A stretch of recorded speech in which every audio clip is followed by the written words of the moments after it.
sait ce qu'ils ont vu de l'autre côté?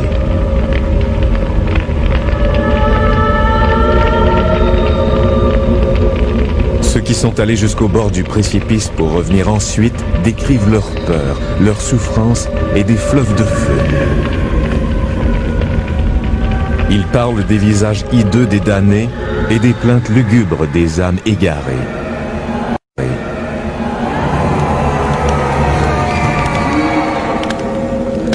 Charles McCaig est l'un de ces hommes. C'était horrible. C'était tout simplement incroyable. L'infirmière m'a dit que mes cheveux étaient tout hérissés et mes pupilles dilatées. Tous ceux qui étaient là savaient que j'étais terrifié.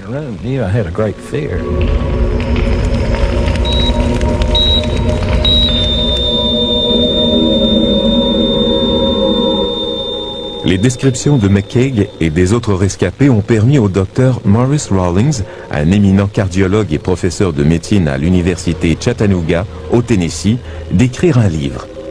Même s'il ne croyait ni en Dieu ni au diable avant cette journée fatidique de janvier 77.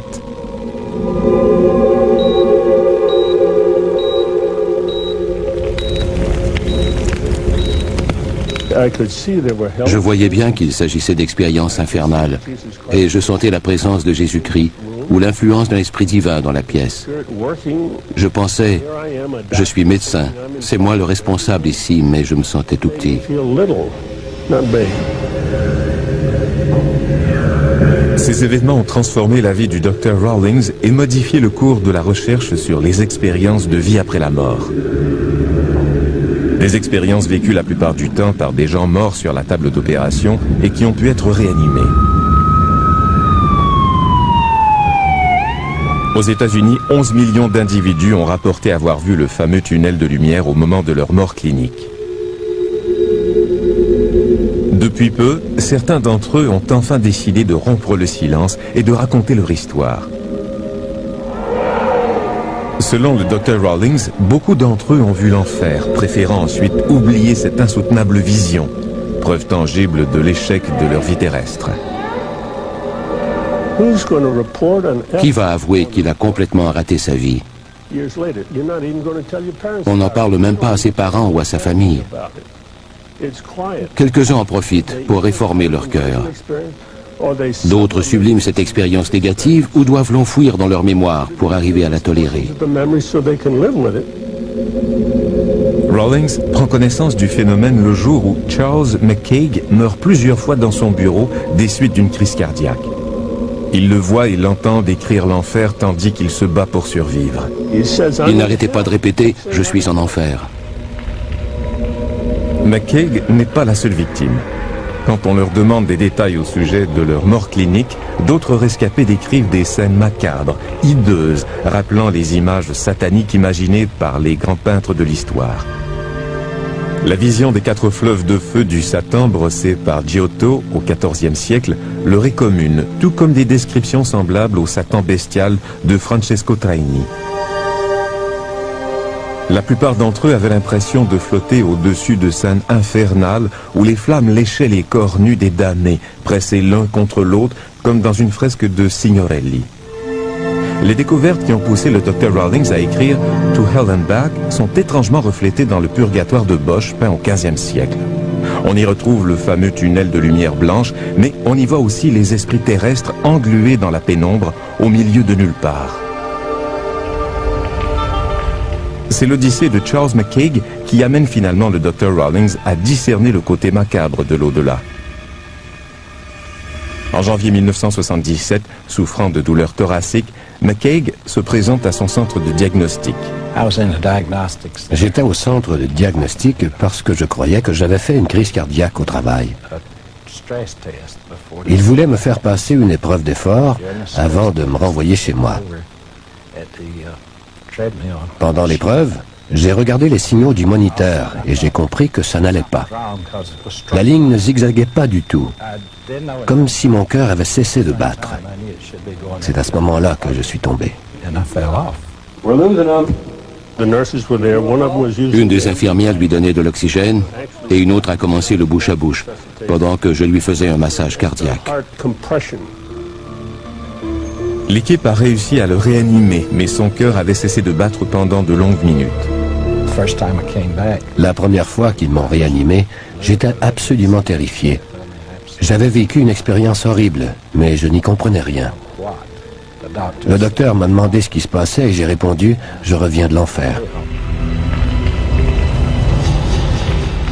Il criait « Docteur, n'arrêtez pas ».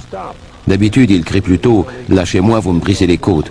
Lui, il m'a dit « Chaque fois que vous arrêtez, je retourne en enfer ».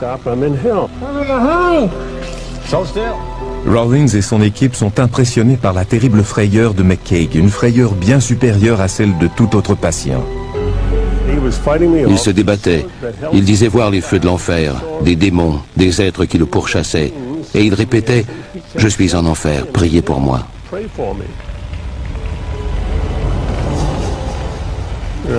Je massais son cœur et en même temps j'ajustais le stimulateur. Dès que j'arrêtais, ses yeux se révulsaient, il devenait bleu et arrêtait de respirer. Le lendemain, Rawlings tente d'en savoir davantage, mais McCaig a tout oublié. Je n'ai aucun souvenir de mon passage en enfer et je n'en veux pas. La dernière image que j'ai perçue était différente. J'ai vu ma mère qui est morte quand j'avais 10 ou 12 mois. Elle était avec ma belle-mère, morte depuis environ 10 ans.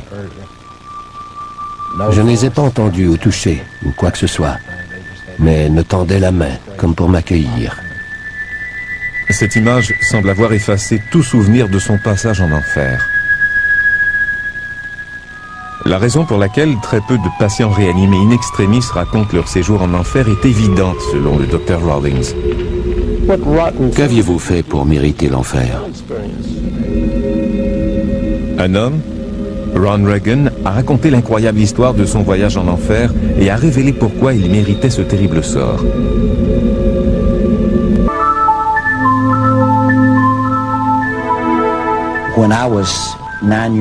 À l'âge de 9 ans, je vivais dans les montagnes du Tennessee. Nous étions très pauvres. Mon père n'était pas religieux, il était alcoolique et violent. Il passait son temps à crier, à jurer et à nous battre.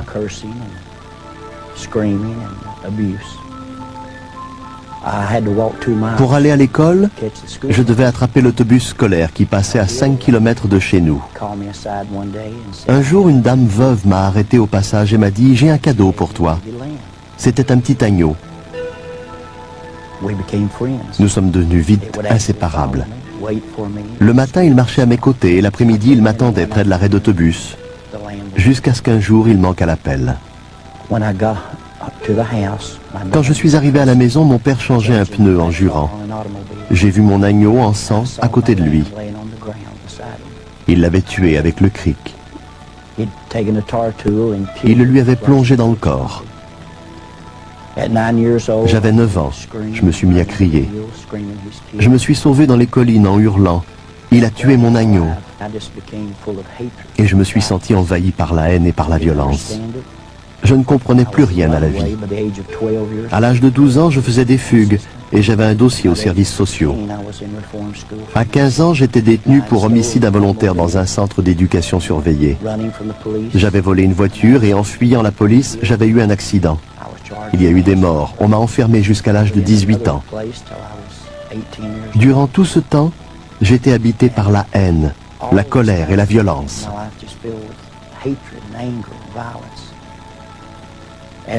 Entre-temps, j'ai tout de même fait la connaissance d'une jeune fille, Hélène. Personne ne voulait de moi à cause de mon caractère violent.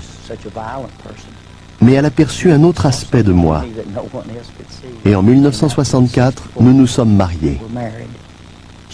Elle avait 15 ans et moi 17. Nous n'avions pas d'argent, pas de travail, nulle part où habiter. Alors nous sommes partis à l'aventure.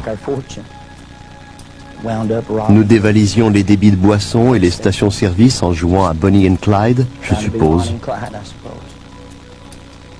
Peu après, ma vie sombrait dans la drogue et l'alcool.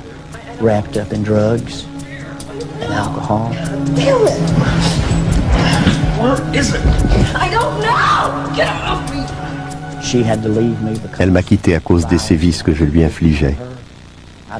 Ça devait faire 8 ans que je traînais dans les rues d'Atlanta, en Géorgie. Je faisais partie d'un groupe de motards, les Iron Cross Bikers. Et je pensais que ce style de vie violent me convenait bien.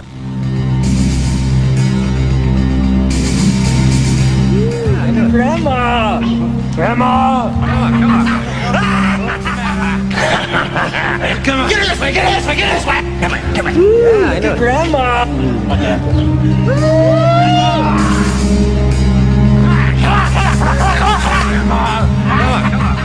Un matin, je me suis réveillé dans la prison de Fulton Tower, à Atlanta. Ils m'ont dit, on n'en finit pas de t'arrêter pour coups, blessures et usage illégal d'une arme à feu. On a décidé de t'interroger au sujet des meurtres qui ont eu lieu ici, à Atlanta. Je ne savais même pas si j'étais coupable. Je ne me souvenais de rien, j'avais pris trop de drogue.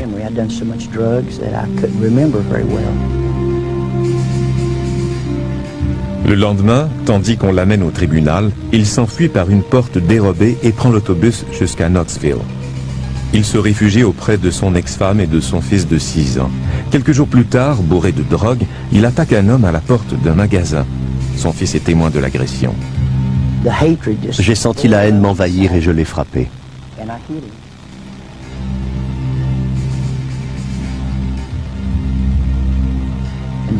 Il s'est relevé en tenant un tesson de bouteille et il s'est mis à me poignarder. J'ai levé mon bras gauche pour me protéger le visage et il m'a atteint au bras, tranchant le biceps, les ligaments et l'artère principale.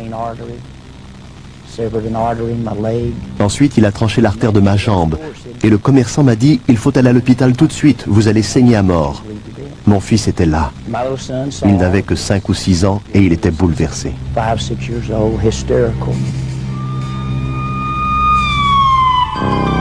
Quelques minutes plus tard, affalé au fond d'une ambulance, Reagan meurt et se retrouve aux portes de l'enfer.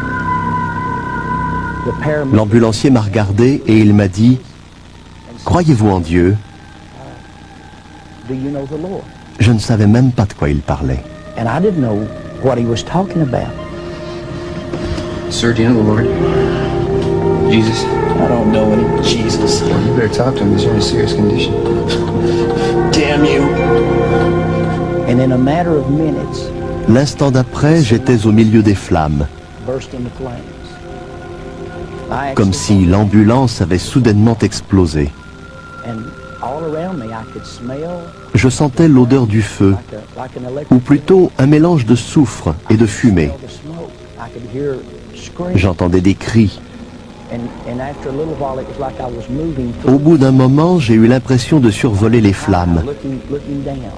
Et je me suis retrouvé au-dessus d'un petit lac entouré de falaises.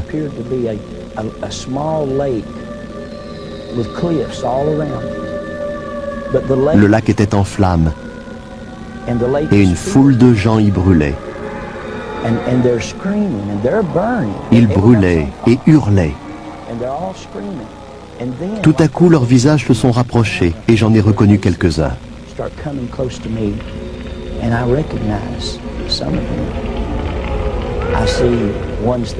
Certains d'entre eux étaient morts d'une surdose ou avaient pris le volant un soir d'ivresse. D'autres avaient été tués durant un vol à main armée ou au cours d'une bagarre. Ils criaient tous mon nom. « Ronnie, ne viens pas. Tu ne pourras plus repartir. » Je les entendais, je respirais cette odeur, mais je ne comprenais rien. Je ne connaissais pas encore la peur. Ma vie était remplie de violence et de haine. On m'avait tiré dessus, on m'avait poignardé, mais je n'avais jamais eu peur. À ce moment-là, j'ai sombré dans l'inconscience. Pendant des heures, des jours, des semaines, j'ai été incapable d'oublier cette vision. En sortant de l'hôpital, je me suis saoulé. J'ai pris de la drogue. Mais ça n'a servi à rien. Je n'arrivais pas à oublier. Dès que j'éteignais les lumières, je revoyais cet horrible spectacle.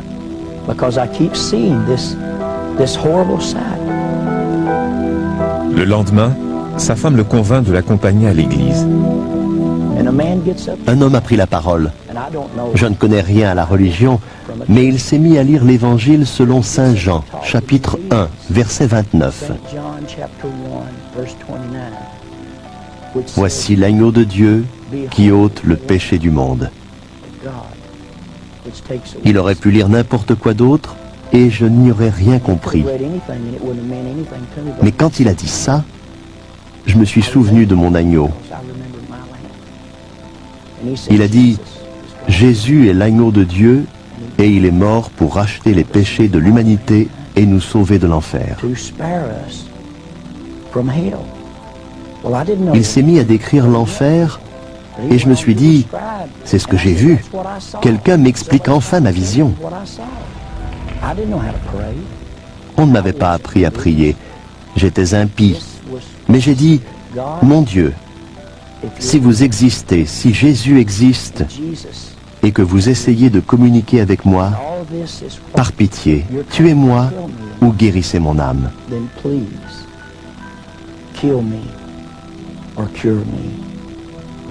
Je ne peux plus vivre comme ça. Je suis un père indigne et un mauvais mari. Je n'arrive même pas à garder un emploi. Par pitié, tuez-moi ou guérissez mon âme. Ce matin-là, j'ai pleuré. Une digue s'est rompue en moi, libérant dans un torrent de larmes toute la haine, la colère et la violence que j'avais emmagasinée depuis l'âge de 9 ans. J'ai aussitôt éprouvé le besoin de raconter mon histoire à tous ceux qui voudraient l'entendre. Ça fait 22 ans que je la raconte. Today, I'm still telling the story.